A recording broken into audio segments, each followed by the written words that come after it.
Salut à tous, j'espère que vous allez bien, c'est Romain et on se retrouve aujourd'hui pour débriefer à chaud cette qualification en quart de finale de Coupe de France parce que les coupes nationales ne sont pas à délaisser, parce que le PSG avait de la confiance à retrouver et puis parce qu'il fallait se préparer avant l'enchaînement très important des matchs, voilà, dans cette lutte au titre en Ligue 1. Ce match contre Lille était une très bonne préparation, il fallait le jouer très sérieusement, afficher un bon état d'esprit.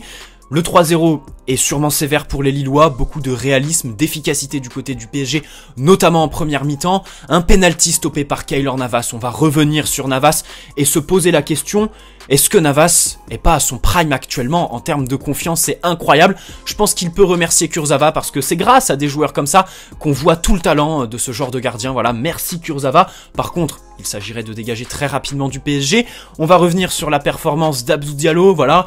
On va parler évidemment de Kylian Mbappé qui fait évidemment pas sa meilleure saison, si ce n'est la pire saison de sa carrière. Et encore, pire, c'est quand même très gros, c'est très dur puisqu'il a marqué ses 30e et 31e buts aujourd'hui. Alors on va revenir sur cette première mi-temps qu'on pourrait résumer à l'efficacité du PSG et au pressing lillois.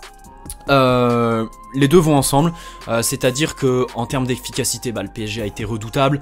L'ouverture du score de Mauro Icardi, qui fait du Mauro Icardi, bien placé, qui fait le bon geste au bon moment. Mike Maignan qui se trouve un peu. D'ailleurs, dédicace à Bernard Lama qui a déclaré récemment que Mike Maignan était un cran au-dessus de Keylor Navas.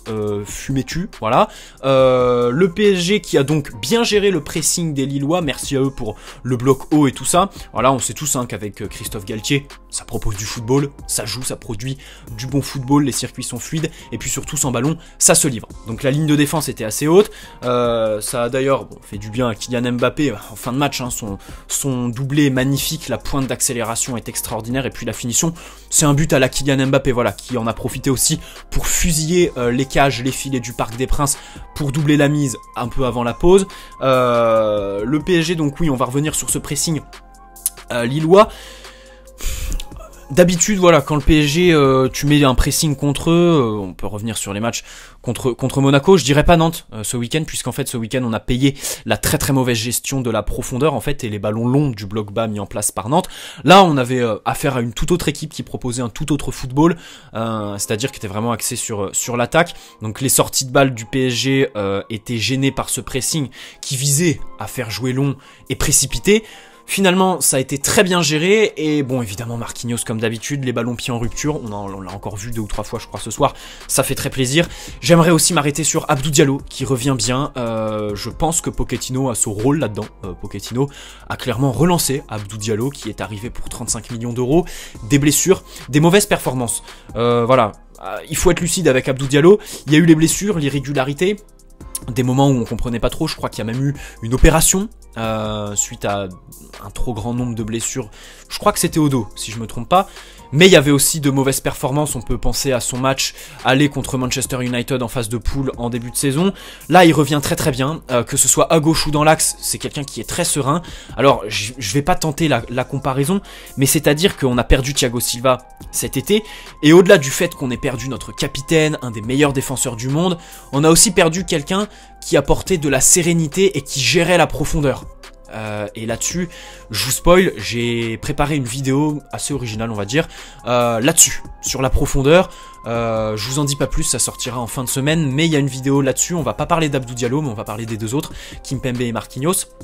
Bref, pour revenir à Abdou Diallo, beaucoup de sérénité dans la gestion de la profondeur, techniquement c'est très bon, c'est pour ça que on peut l'aligner en tant que latéral gauche, c'est pour ça qu'il apporte à ce poste-là. Ce soir il était en défense centrale, c'était Kurzawa à gauche, dans les relances c'est très propre, au duel idem, en termes d'intelligence de jeu, en termes de placement c'est très bon, voilà, au niveau des duels, que ce soit aérien ou au sol, ils sont toujours bien appréhendés. Vraiment, bravo Abdou Diallo, et si on veut monter encore plus, voilà, au niveau de l'éloge, on va atteindre le Graal. Je pense que en termes d'éloge, aujourd'hui, actuellement, on peut pas faire plus fort que Keylor Navas. Une statue pour Keylor qui stoppe encore un penalty, il est en pleine bourre, en pleine confiance. Comme je le disais en début de vidéo, alors j'ai pas très bien suivi sa carrière, je peux pas dire que je suis un énorme connaisseur de Keylor Navas, parce que j'ai pas suivi le Real ces 5 dernières années en termes de régularité. Voilà, évidemment que j'ai suivi les parcours en Ligue des Champions, les parcours dans lesquels il a un rôle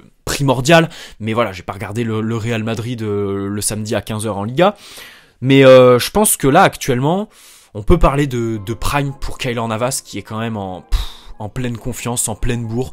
C'est incroyable. Alors après, en fait, c'est le seul défaut qu'on pourrait mettre au PSG ce soir, qui a montré un bon état d'esprit, qui s'est traduit, voilà, par du mouvement, une volonté d'aller chercher. J'ai bien aimé aussi le match de Di Maria. Tiens, on va revenir sur le vidéo juste après. Mais voilà, le PSG qui a proposé du jeu, qui s'est bien repris, qui a repris de la confiance aussi, parce que mine de rien, même si c'est sévère, même si on peut se dire que c'est pas forcément mérité, il y a 3-0 au final. Mbappé qui plante 2 buts, Icardi, Kean qui a fait un bon match, même s'il marque pas. Encore une fois, un Kean qui était titulaire. Il fait du bien. Il fait du bien, Moiskin. Dans ma dernière vidéo, je disais que voilà, Neymar devait revenir, c'était quelque chose de primordial et qui manquait beaucoup. Je pense qu'en termes de mouvement sur le front de l'attaque, on n'a pas grand monde. On n'a pas grand monde, que ce soit les appels de l'extérieur vers l'intérieur, les appels en profondeur, les décrochages. C'est vrai que ça ne bouge pas trop. Sarabia, Draxler, on peut pas... Enfin, c'est pas extraordinaire. Icardi, c'est Icardi. Pardon. Mbappé quand il est en neuf, bon, c'est des mouvements, on va dire, un peu sur la profondeur, sur la verticalité, mais c'est vrai que Kean, voilà, que ce soit dans les replis, dans le pressing, ou en termes de proposition, lorsqu'on a le ballon, c'est très très bon, il faut toujours le souligner, et puis on va revenir, voilà, sur Keylor Navas, qui est parfait ce soir, mais comme je disais, c'est la nuance en fait, quelque part c'est dommage que ce soit notre gardien le meilleur parisien ce soir, puisque ça veut dire que défensivement on a encore été friable, on concède un penalty, il y a pas mal d'occasions, notamment la barre en première mi-temps pour Lille, des occasions qui sont méritées, voilà, pour eux.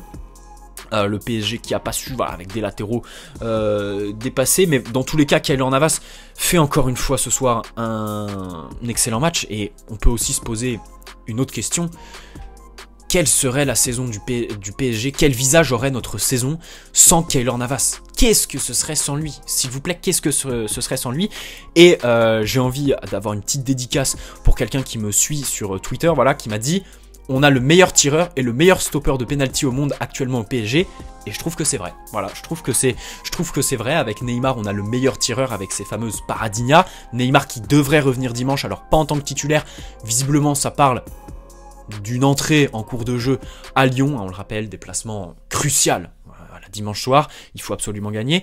Et donc le meilleur stopper de penalty, puisque voilà, il en avait déjà arrêté un contre le Barça, décisif. Il sauve, enfin, peut-être la saison et peut-être même une partie du projet en arrêtant ce penalty face à Messi. Ce soir, il nous permet une fin de match assez tranquille. Voilà, une fin de match dans laquelle le PSG a géré. On sentait que les joueurs avaient la tête au match contre Lyon dimanche. Ils le savent, hein, de toute façon, qu'ils n'ont pas le droit à l'erreur. Donc cette fin de match était assez tranquille. Il y a le 3-0 sur ce contre. Voilà, Kylian Mbappé qui quand même... Enfin, en termes de conduite de balle, en termes de vitesse, ça on va pas le rappeler de toute façon. Ce sont ses qualités, ses premières qualités. Ce sont les qualités qui l'ont fait découvrir aux yeux du monde et qui font de lui un joueur absolument extraordinaire. Voilà, avoir la lucidité en bout de course comme ça, enfin, double lucidité. La lucidité de sprinter comme ça en fin de match, et puis évidemment la lucidité en bout de course. Voilà, cette finition avec Kylian Mbappé qui est toujours très très bonne. Bon, Rafinha encore une fois, j'ai bien aimé Rafinha aujourd'hui, qui a été assez présent entre les lignes pour les circuits de balles. De toute façon, voilà, sur le terrain, il y avait Paredes, il y avait Rafinha, il y avait Rati qui est rentré, donc en termes de créativité ce soir, on a été plutôt pas mal. En termes d'état d'esprit aussi, voilà, c'est ce qu'il faut souligner, hein, le PSG qui a perdu dimanche contre Nantes 1-2, il fallait évidemment se reprendre, surtout que en face c'était Lille, donc ça fait plaisir. Le réalisme, l'efficacité aussi, c'est quelque chose dont on va avoir... besoin, on va dire, voilà, dans cette fin de saison. Devant, il va pas falloir tergiverser, et puis derrière, ça fait toujours plaisir d'avoir un gardien plus qu'efficace. Donc vraiment, ce soir, ce débrief, c'est pour Keylor Navas. Et ce débrief, il sera pas très long. J'ai essayé d'être bref. Je pense que voilà, j'ai dit à peu près toutes les idées qui me sont passées par la tête pendant le match. Voilà, je me suis dit, quand tu allumeras la caméra, tiens, tu parleras. Ah si, Di Maria, encore une fois, si, voilà, on va finir sur Di Maria. J'ai bien aimé, notamment en première mi-temps, Di Maria en termes de conduite de balle. C'est vrai que les circuits de balle, ça passait beaucoup par lui en termes de contre-attaque, même sur attaque placée, il se déplaçait beaucoup. Voilà, en termes d'élimination dans les petits espaces, c'est quelqu'un qui s'extirpe de situations qui sont assez délicates. Di Maria avec la justesse technique qui va avec, ça fait plaisir. Et puis j'ai envie de dire que tout ça, ça coïncide avec l'absence ce soir sur le terrain de Neymar, puisque Di Maria était dépositaire du jeu, et encore une fois, il a pris ses responsabilités. Voilà, ça a été le facteur X, on va dire, dans les circuits de balle. Il a bien fluidifié les circuits de balle, voilà, il a pris ses responsabilités, ça fait plaisir. Di Maria, avec les événements un peu malheureux, on va dire, hein, de dimanche, grosse force, hein. J'ai oublié de le dire dans ma dernière vidéo, parce que c'est leur vie privée. moi je trouve qu'on en fait un peu trop dans les médias, c'est la vie privée des joueurs, c'est au club aussi de prendre des mesures en termes de sécurité, peut-être aussi la responsabilité des joueurs, prendre des agents de sécurité. Visiblement chez Di Maria, il y en avait un, voilà, qui n'a pas remarqué les cambrioleurs, mais bon, on va pas s'éterniser là-dessus, je trouve que c'est des sujets, voilà, leur vie privée.